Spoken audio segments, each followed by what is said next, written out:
Muraho ndabashimye rwose kubona mufata akanya ko gufungura iyi link ngo dushobore kuba tubanye muri aka kanya tugiye kumva icyo Imana yashyize ku mutima. Twizere ko muri amahoro ko kandi Uwiteka akomeje kubarinda. Rero tugiye kuganira ku bijyana n'inyungu z'amasengesho n'amashimwe mu buzima bwacu. Reka dusabe Umwuka Wera abane natwe kandi aduhe umugisha dushobore gusobanukirwa n'iyi nyigisho n'iri jambo Uwiteka agiye kutuganiriza muri aka kanya.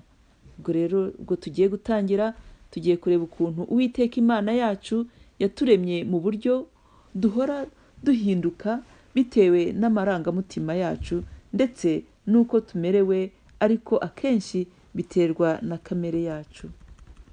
Kuko mu mwanya umwe umuntu ashobora kumva anezerewe ndetse afite n'amahoro mu mutima we.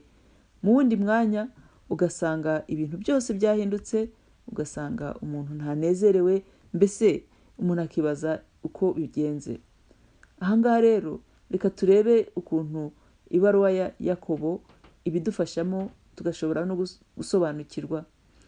Urebye ibihe umuntu acamo muri ubu buzima, iyi baruwa ya Yakobo iduha inyigisho idufasha, yafasha uyumvise wese akayishyira no mu mukoro. Ibyo tubisanga mu gice cya 5 umurongo wa 13, hakaba hadusaba ko uko byagenda kose umuntu yagombye guhora asenga kandi ashima Imana yamuremye. Ni ukuvuga ngo haba mu bubabare cyangwa mu mubabaro, haba mu ngorane cyangwa mu munezero, umuntu akwiye guhora abyereka Uwiteka kuko abazi byose kandi agafasha umusanze wese, akamuha n'ibirenze ibyo yifuza byose mu buzima bwe. Yakobo 5:13 rero haravuga ngo, mbese muri mwe hariho ubabaye nasenge, hariho unezerewe naririmbire Imana. Aha Yakobo yashatse kuvuga ukuntu uwizera Imana yagombye kwifata mu buzima bwe bwose. Uyu murongo uratwibutsa ko ibyo twahura nabyo byose muri ubu buzima, imitima yacu yagombye guhora ihita yerekeza ku Mana yaturemye. Ni ukuvuga ngo iyo tubabaye mu buzima bwacu cyangwa iyo tunezerewe, igisubizo cyacu cya mbere gikwiye kuba amasengesho no guhimbaza. Kandi tugomba kujya twirinda kugira ubwoba no kwitotomba kuko biva kuri Sekibi. None rero niba twiyemeje kujya dusenga, tujye twiyumvisha ko aba ari akanya umuntu afata kugira ngo aganire n'Imana yacu. Niba dusenze Imana mu bihe tugezemo byose, tujye twiyumvisha ko atari ukwerekana ko twihebye, ahubwo ko tuba twerekana ko twishingikirije Uwiteka Imana yacu muri icyo gihe tuba turimo. Iryo sengesho rishobora kuba rirerire cyangwa se rikashobora kuba rigufi, ariko akenshi usanga riba ari rigufi. Umuntu ashobora kuvuga ati, Mana yanjye, ibi bihe ngezemo ntabwo binyoroheye rwose na gato. None kubera ko nzi ko ubishoboye, ndasabye ngo umfashe. Iri akaba ariyo sengesho ryihuse rwose umuntu iyo yumva atanabifitiye umwanya ababwira Imana. Imana nayo irumva kandi nta sengesho ry'umunyagara ribaho. Twibuke ko iyo umuntu asenze aba arimo gusaba ngo imbaraga z'Uwiteka zigaragaze mu ntege z'umuntu uri kwihamagara.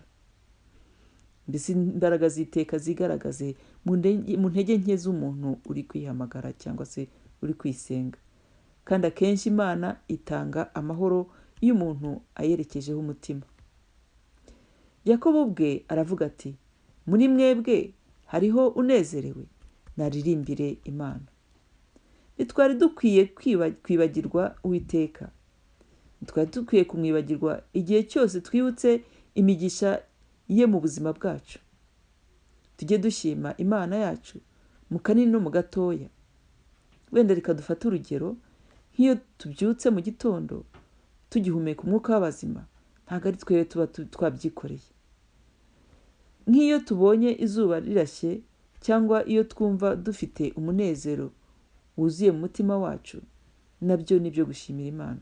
Mbese urebye twagombye guhora dushima kandi dusingiza Imana yacu mu bihe byose, kuko turacyahumeka uw'abazima.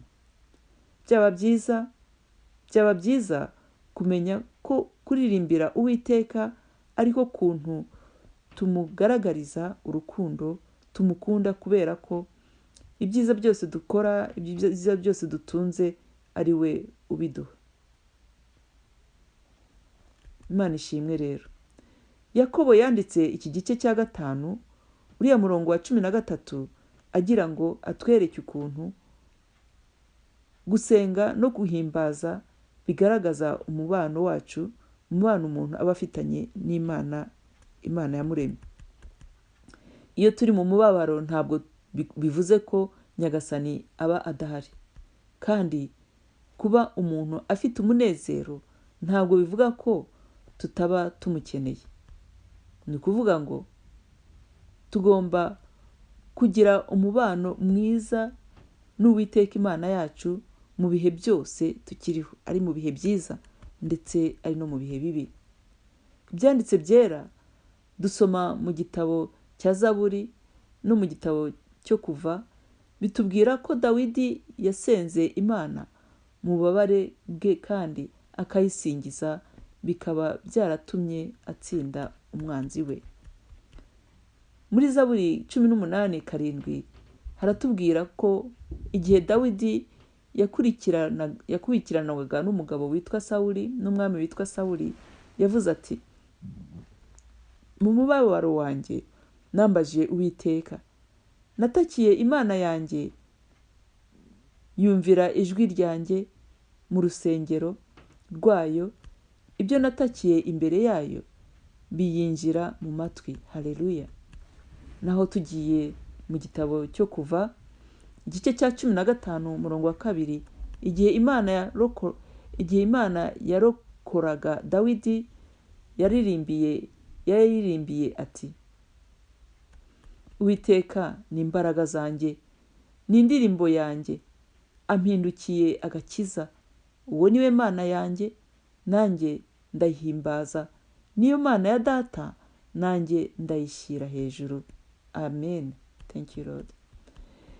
Igitabo cy'ibyakozwe n'intumwa nacyo hano mu gice cya 16 kitwibutsa ko no muri prison Paulo na Silasi bari bazi ibanga ryo gusenga ndetse no guhimbaza no gushima, kuko nubwo bakubitswe ndetse bakababoha, bakomeje gusenga no kuririmbira Imana.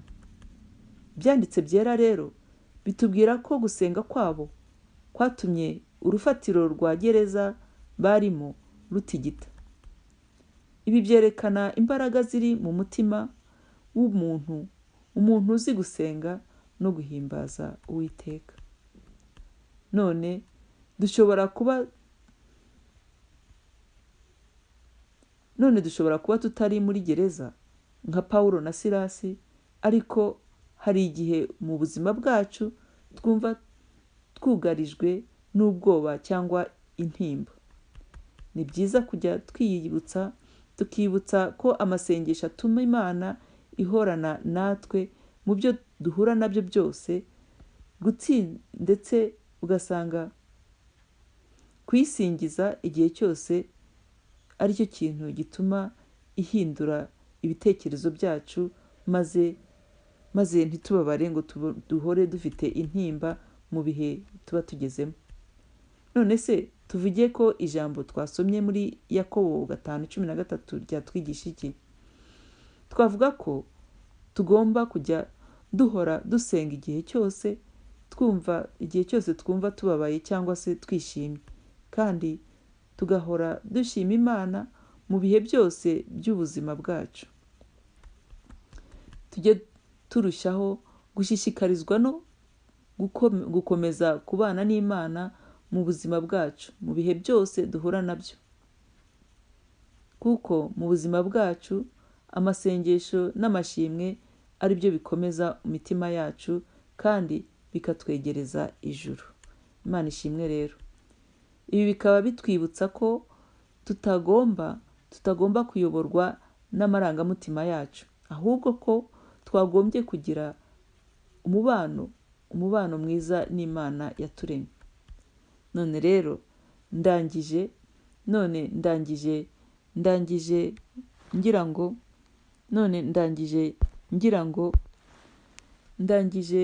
ngira ngo nkubaze ibihe waba urimo ubu ngubu. Ese ubu waba urimo kunyura mu bihe bihe muri aka kanya? Waba uri mu bihe by'umubabaro bikaba bikeneye amasengesho, cyangwa waba uri mu bihe by'ibyishimo bikaba bikeneye amashimwe? Igisubizo icyo ari cyo cyose cyatangwa mu bihe waba urimo kunyuramo, icyo gisubizo kiba kidufasha kumenya ko umuntu twakwegera igihe cyose aba ari Imana yacu, kuko niyo iba izi ko tuzagera muri icyo gihe kandi ko izaba iri kubana natwe. Reka rero dusenge. Mana Data wo mu ijuru, urakoze kubana natwe kuko watwigishije uko tugomba kubana nawe mu buryo duhura nabyo byose muri ubu buzima. Uwiteka Mana yacu rero, twigishe gusenga mu gihe turi mu mubabaro, kandi utwigishe no gushima mu gihe turi mu mahoro. Dufashe kubona ikiganza cyawe mu byo dukora byose, nubwo tutabisobanukirwa. Shoboza imitima yacu maze ikomeze gushikama, ihore igusingiza mu izina rya Yesu nsenze nizeye, amen. Niba ubu butumwa bwagufashije, twabasabaga gufata akanya ko gukanda like kuri iyi audio, ubundi mugakora subscribe. Byaba byiza mumfashije maze mugasangiza n'abandi bantu bakeneye kumenya uko Imana iri kumwe nabo mu bihe by'ubugingo bwabo, mu gihe by'umubabaro ndetse no mu bihe by'ibyishimo.